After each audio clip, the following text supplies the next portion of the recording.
Hello very good evening to all. सभी को नमस्कार। मैं अवधेश दीक्षित आप सभी का इस यूट्यूब चैनल पर स्वागत करता हूं। तो चलिए भाई आगे बढ़ाते हैं, कुछ और बढ़िया सवाल करते हैं आज के इस सेशन में। This is session number 26।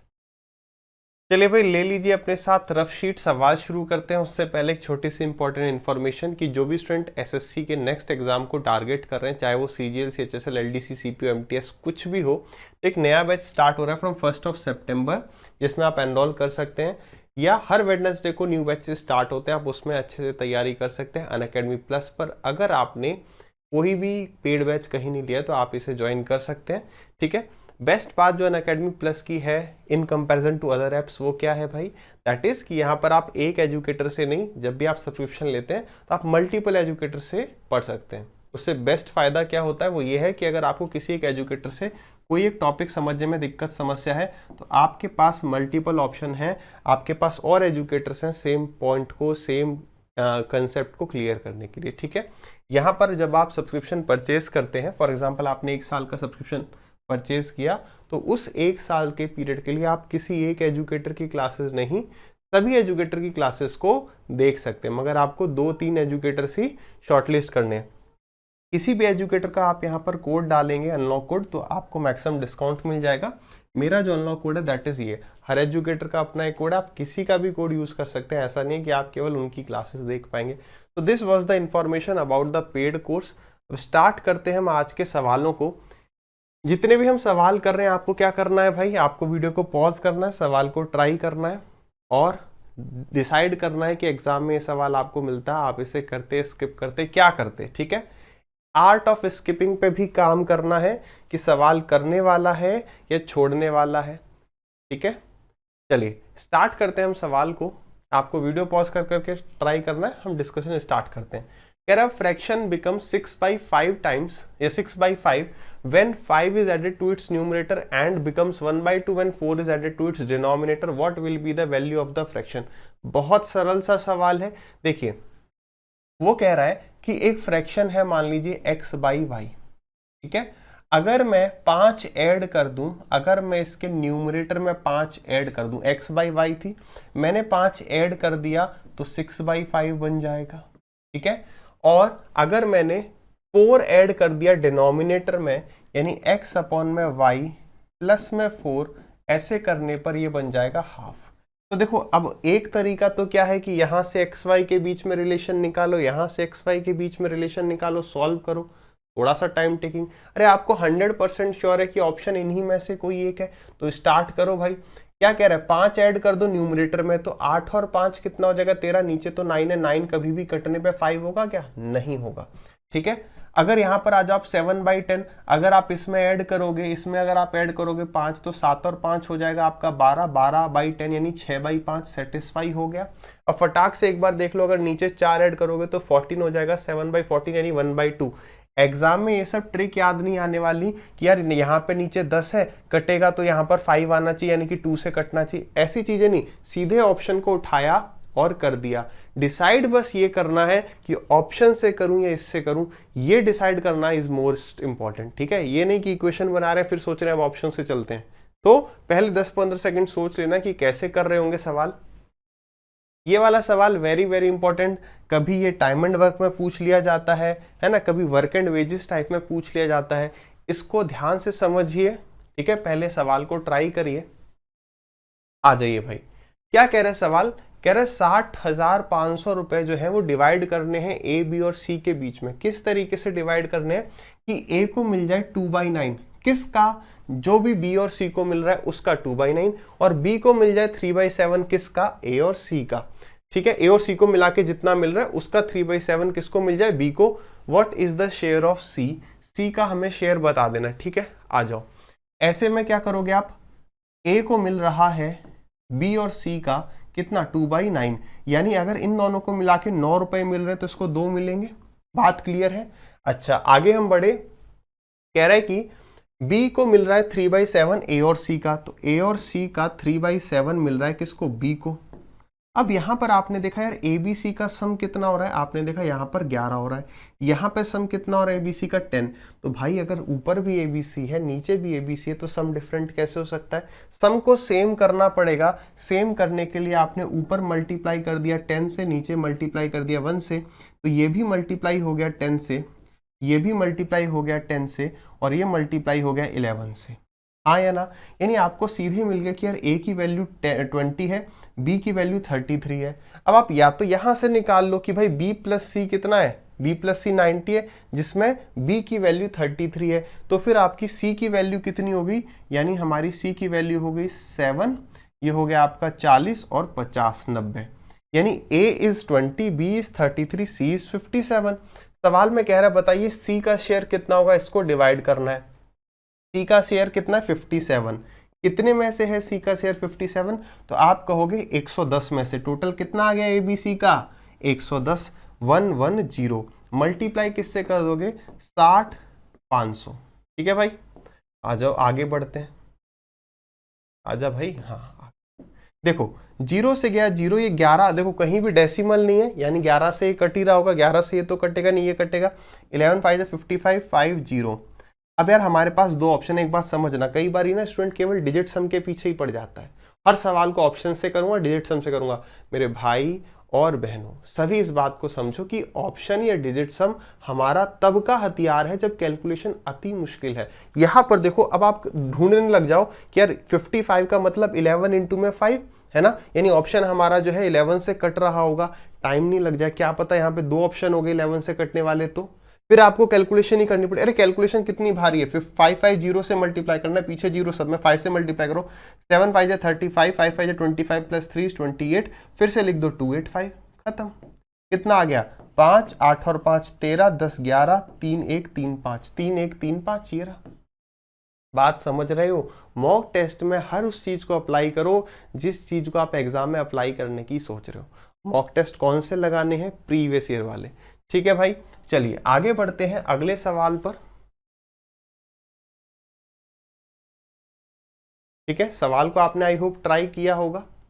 आ जाइए डिस्कस करते हैं। कह रहा है the average age of a class of 6 girls is x years. 4 new girls having ages x minus 2, x plus 2, x plus 4, x plus 6 joins the class. What is the new average? सबने किया होगा। बात यह है कि आप इसे कितनी जल्दी कर रहे हो। देखो 6 लड़कियां हैं, एवरेज कितना है? x है। अब 4 लड़कियां आई हैं तो टोटल लड़कियां हो कितनी गई? 10। अब आप देखो इनकमिंग कितने की हुई, एवरेज से कंपेयर करो। यहां पर x माइनस 2, x प्लस 2 तो कुछ नहीं आया, 4 और 6 दोनों प्लस का, यानी हमारे पास टोटल 10 आया है। 10 लड़कियां हैं और टोटल हमारा इंक्रीज 10 का हुआ है। तो केक कटेगा, सब में बराबर बटेगा, और देना पड़ेगा तो सभी बराबर देंगे। तो यानी 10 में 10 बांटोगे, हर एक को एक एक मिलेगा, यानी न्यू एवरेज x प्लस 1, खत्म। क्लियर है? ओरली करने वाला सवाल था बिल्कुल। चलिए इंपॉर्टेंट मार्क कर लेंगे इस सवाल पर। ठीक है, इंपॉर्टेंट मार्क कर लेंगे इस सवाल पर। इसमें दो सवाल आपसे पूछे जा रहे हैं। पहला सवाल यह है, a dealer sells 2 machines at इतने ईच। एक यहां पर सेल्स की जगह आ गया 22। ठीक है, एक व्यापारी 2 मशीनों को इतने रुपए प्रति इकाई की दर से खरीदता है। यहां पे लिख लो खरीदता है। दोनों सवाल आपके सामने हैं, आप दोनों सवालों के लिए ऑप्शन मार्क करके बताओ क्या क्या होगा। मार्क करके बताओ दोनों सवालों का उत्तर क्या क्या होगा। क्या दोनों सवालों का उत्तर एक ही होगा या अलग अलग होगा? ट्राई करिए। चलिए देखो, अगर यहां पर होता है सेल्स 2 मशीन्स एट इतने ईच, अगर 2 मशीन का सेलिंग प्राइस बराबर होगा तो आपको याद है या नहीं है? अगर याद है या नहीं है, अगर 2 मशीन इतने पर दोनों इतने पे बेची जाएंगी तो ऐसे केस में हमेशा लॉस होता है कितने का? x स्क्वायर बाई 100% का। कितने परसेंट का लॉस होता है? x स्क्वायर बाई 100% का लॉस होता है। बात क्लियर है? x स्क्वायर बाई 100% का लॉस होता है। अगर मैंने दोनों का सेलिंग प्राइस कितना है, दोनों का सेलिंग प्राइस बराबर है, एक को मैंने x% के प्रॉफिट पर बेचा, एक को मैंने x% के लॉस पर बेचा, तो हमेशा x स्क्वायर बाई 100% का लॉस होता है। माइनस साइन क्या दिखा रहा है? लॉस। वहीं अगर उसने यही, अब दिक्कत क्या हो जाती है, कभी कभी क्या होता है वो सवाल देता है बाई, मैं दे देता हूं आंसर ये है, कभी कभी वो देता है आंसर सेल और मैं आंसर दे देता हूं कौन सा? बाई वाला। अगर यहीं पर सेल की जगह बाई होता तो मेरे भाई क्या होता, ना ही फायदा होता ना ही नुकसान होता, no profit no loss, no gain and no loss. हाँ है ना। अरे मैंने खरीदी 100 रुपए की एक चीज, दूसरी चीज भी 100 रुपए की खरीदी, एक को 10% के फायदे पे बेचा तो 10 रुपए आ गए, एक को 10 रुपए के लॉस पे बेचा तो 10 रुपए चले गए, तो ना फायदा होगा ना नुकसान होगा। लेकिन अगर सेलिंग प्राइस सेम होगा, x% का प्रॉफिट x% का लॉस, तो हमेशा x² 100% का लॉस होगा। ठीक है, अब देखो, अब ये वाला हो गया, इसका आंसर कितना आ जाएगा, नो प्रॉफिट नो लॉस तो होगा नहीं। अब देखो 32 का स्क्वायर करना है, मान लो हमें नहीं भी आता है, फिर ये भी नहीं होगा। ठीक है, प्रॉफिट तो हो ही नहीं सकता, तो यानी आंसर यही होगा, लॉस वाला, है ना। और वो भी आपको इस 4 से भी पता चल रहा है, नहीं तो 30 का स्क्वायर कितना है, 30 का स्क्वायर 900 है, 900 से बड़ा होगा, 10.24% का लॉस हो गया। क्लियर है, हाँ या ना। चलिए आगे बढ़ते हैं अगले सवाल पर। चलिए इस सवाल को ट्राई करिए। देखिए बड़ा ही सरल सवाल है, लेकिन हम इसे कभी कभी मुश्किल बना लेते हैं। ये सवाल जो है बड़ा ही सरल है, लेकिन हम इसे कभी कभी मुश्किल बना लेते हैं। ये सवाल परसेंटेज से भी हो सकता है, यही सवाल जो है आपका रेशियो से भी हो सकता है, और यही सवाल जो है आपका मिक्सचर एंड एलिगेशन से भी हो सकता है, या एलिगेशन के रूल से भी हो सकता है। अधिकतर स्टूडेंट्स क्या करते हैं, सवाल को खुद ही अपने लिए मुश्किल बना लेते हैं रेशियो से करके। सवाल को समझिए, जब वो सवाल में कहीं रेशियो नहीं देगा, सेम टाइप का सवाल रेशियो पे बनता है, लेकिन रूल अपना एक बनाइए कि जब भी सवाल में वो कोई रेशियो नहीं दे रहा है तो मैं रेशियो से नहीं करूंगा। अगर वो सवाल मुझे सिर्फ परसेंटेज की फॉर्म में दे रहा है तो मैं परसेंटेज से करूंगा। ठीक है, क्लियर है। इस वाले से तो यूज ही नहीं करना, इसमें तो वहीं करेंगे जहां पर वो कह रहा होगा दीज आर मिक्स्ड टुगेदर, एक में इतना परसेंट एक में इतना परसेंट है, मिक्स कर दिया नेट बताओ, उस टाइप में। रेशियो में देगा तो रेशियो से करेंगे, अगर परसेंटेज में दे रहा है तो परसेंटेज से निपटाएंगे। हाउ मच लीटर, अब दोनों में कंसेप्ट एक ही चलता है, एक बार मैं दोनों को डिस्कस कर लेता हूं। ठीक है, देखो कह रहा how much water must be added to 80 litre solution of milk and water containing 10% milk so that it becomes a 5% milk solution. ठीक है, पढ़ लिया पूरा, आ जाओ। सबसे पहले ये देखो क्या चीज ऐड करी जा रही है, क्या चीज ऐड करी जा रही है, वाटर ऐड किया जा रहा है। तो आप यहां पर एक बात समझ रहे हो, अगर मैं वाटर को ऐड करूं, ठीक है, यहां पर ऐड की जगह वो निकाल भी सकता था, रिमूव भी कर सकता था, सेम कंडीशन रहेगी, सेम बात रहेगी, चाहे वो ऐड करे चाहे रिमूव करे। मेन बात यह है कि छेड़खानी किसके साथ की जा रही है, पानी के साथ। क्या चीज कांस्टेंट रहेगी, इसका मतलब मिल्क कांस्टेंट रहेगा, यानी कि मिल्क पहले जितना था उतना ही बाद में है, जितना मिल्क पहले था उतना ही मिल्क बाद में है। ठीक है, तो भाई पकड़ लो, क्या अगर मैं आपसे कहूं कि पहले मिल्क कितना था, तो पहले 10% मिल्क था। क्वांटिटी की बात करें तो 10%, क्वांटिटी कितनी थी 80, तो मिल्क कितना था 10% ऑफ 80, 10% ऑफ 80, और बाद में मिल्क कितना हो गया, बाद में मिल्क हो गया 5%। लेकिन 5% किसका, 5% उस क्वांटिटी का जो बाद में होगी। तो मैं मान लेता हूं कि बाद में क्वांटिटी x हो गई, मैं यहां पर ये कर सकता था x + 80, बात को आराम से समझना, मैं ऐसे भी कर सकता था x + 80, लेकिन उसमें ना मेरे लिए स्टेप एक और बढ़ जाएगा। क्यों बढ़ जाएगा, मैं 5% इंटू में x करूंगा, मैं 5% इंटू में 80 करूंगा, इसलिए मैंने 80 डबल कैलकुलेशन वाला झंझट हटा दिया। मैंने बस ये समझा कि यार अगर पहले क्वांटिटी 80 थी तो अब ये जो x है ना, कुछ मैं ऐड ही कर रहा हूं, तो डेफिनेटली x जो है 80 से बड़ा होगा, जितना बड़ा होगा उतना मैंने ऐड किया होगा। आसान है बिल्कुल। चलो आ जाओ फिर, काटा पीटी करो। परसेंटेज आगे से आप लिखोगे नहीं क्योंकि वो सीधे कट रहा होगा। 5 से गया ये आपका 2 बार, और 80 इंटू में 2 इज 160, यानी x बराबर कितना आ गया 160। यानी कि अगर आपकी पहले क्वांटिटी 80 थी तो अब क्वांटिटी 160 होगी, तो बताओ भाई कितना बढ़ गया, आप कहोगे 80 बढ़ गया। कितना बढ़ गया, 80 बढ़ गया। बिल्कुल क्लियर है, कोई दिक्कत परेशानी नहीं है। ठीक है, इसी सवाल को हम रेशियो से कैसे कर रहे होते हैं, हम यहां पर देखो अपने लिए काम किस तरीके से बढ़ा रहे हैं। मैंने लिखा मिल्क एंड वाटर, मिल्क पहले कितना परसेंट है 10%, अगर मिल्क 10 है तो पानी कितना होगा 90% होगा, यानी मिल्क और वाटर का रेशियो कितना आया 1:9। दूसरे केस में देखो मिल्क 5% है तो वाटर कितना होगा 95%, तो यहां पर कितना आ गया 1:19। कितना आ गया 1:19। ठीक है, मिल्क वाटर का रेशियो। अब वो क्या कह रहा है, अब फिर से हम यही बात पकड़ेंगे कि वाटर को ऐड किया जा रहा है। किसको ऐड किया जा रहा है? वाटर को ऐड किया जा रहा है। अगर वाटर ऐड किया जा रहा है तो मिल्क कांस्टेंट रहना चाहिए। हाँ भाई, मिल्क कांस्टेंट है। सेम पॉइंट, किसको ऐड करने की बात कर रहे हैं? वाटर। तो क्या मिल्क कांस्टेंट रहा? बिल्कुल रहा। तो देखो वाटर कितना इंक्रीज हो गया, तो आप कहोगे 10 रेशियो ऐड हो गया। तो हमें इसी 10 रेशियो की वैल्यू बतानी है। कितना ऐड हो गया? 10। इसी 10 की वैल्यू बतानी है। तो देखो सवाल में गिवन है ना कि इनिशियल क्वांटिटी कितनी है, तो इनिशियल क्वांटिटी 9 + 1 10 है। इनिशियल क्वांटिटी 9 + 1 10 है और 10 की वैल्यू 80 गिवन है, तो ये 10 की वैल्यू 80 ही होगी। ठीक है, यहां पर हमारा टाइम कहां पे खराब हुआ? फालतू में मैंने इसे रेशियो में चेंज किया, और मुश्किल हो जाती अगर यहां पर वो कहता कि मिल्क ऐड किया जा रहा है। तो आप वाटर को सेम बनाते, बात समझ रहे हो? वहां पर हमारा टाइम और लग सकता था, जो यहां पर थोड़ा सा सेव हो गया। ठीक है, मिक्सचर एलिगेशन वाले से भी समझ लें क्या? एक बार एलिगेशन भी देख ले। देख लो भाई, सब देख लो, कोई चिंता वाली बात नहीं है। जिनको जल्दी थी वो चले गए, जल्दी के पीछे नहीं। देखो अगर आपको ये सवाल अच्छे से आता है, आपको क्या करना है? स्किप करते हुए आगे अगले सवाल पे पहुंच जाना है। As easy as that. ठीक है, चलिए देखो अब इसको अगर आप इसको करना चाह रहे हैं एलिगेशन वाले रूल से, तो आप देखो किन दो चीजों को मिला रहे हो? आप दो मिक्सचर्स को मिला रहे हो क्या? हाँ, आप पानी मिला रहे हो। आप क्या मिला रहे हो? पानी मिला रहे हो। इस एलिगेशन के रूल को तब अवॉइड करना है जब रिमूव वाली कंडीशन होगी। हो तो जाएगा लेकिन दिमाग को अच्छे से समझ में नहीं आएगा, क्योंकि एलिगेशन होता है जब दो चीजें मिलाई जाती है। रिमूव में समझना थोड़ा सा उल्टा पड़ता है। तो इसको तभी यूज करने की कोशिश करना जब मिलाया जा रहा हो। ठीक है, अदरवाइज ये वाला टाइप का सवाल परसेंटेज से बेस्ट रहेगा, रेशियो देगा तो रेशियो से बेस्ट रहेगा। ठीक है, बट समझने के लिए अगर एलिगेशन के रूल की बात करें तो यहां पर दो मिक्सचर मिलाए जा रहे हैं, मिक्सचर 1 और मिक्सचर 2। पहले मिक्सचर में क्या है? मिल्क और वाटर है। पहले मिक्सचर में मिल्क और वाटर है। वाटर कितना परसेंट है? पहले देखो वाटर कितना परसेंट है, तो आप कहोगे वाटर है 10%, मिल्क है तो वाटर 90% है। बाद वाला जो मिक्सचर है वो क्या मिलाया जा रहा है? उसके अंदर पानी मिलाया जा रहा है, और पानी में पानी कितना परसेंट होगा? आप कहोगे 100%। बात क्लियर है?